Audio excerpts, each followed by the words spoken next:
Hello everyone, কেমন আছেন? এখন সন্ধ্যার সময় বাট এরা এখনো ঘুম থেকে উঠছে না। সেই যে দুপুরে খাওয়ার পর ভাত ঘুম দিয়েছে এখনো উঠছে না। যে একটু টাচ করি। হচ্ছে ডলফিন, এটা হচ্ছে পান্ডা।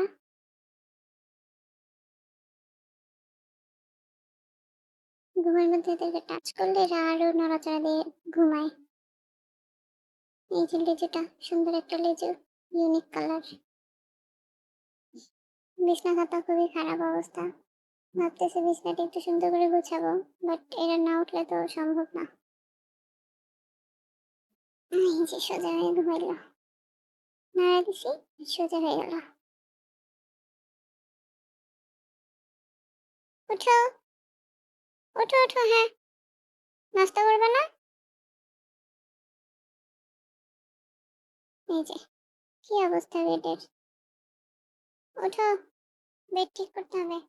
এমন করে আর রাতে ঘুমায় না। শয়তানি করে সারাদিন।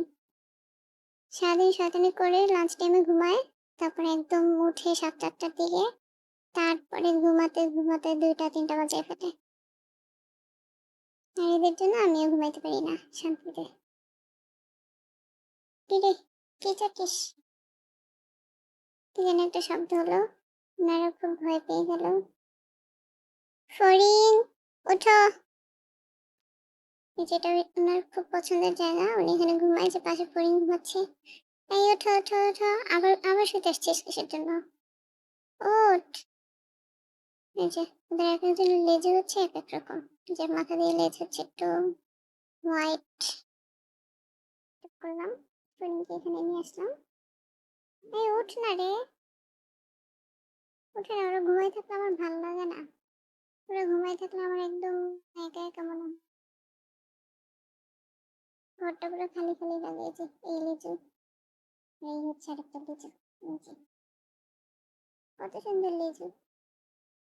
এই যে আবার ওখানে যাবে। শোন, এখানে ঘুমা, কি হয়েছে? শীত লাগতেছে আজকে। এই যে জায়গা মতো এসে শুয়েছে দুজন।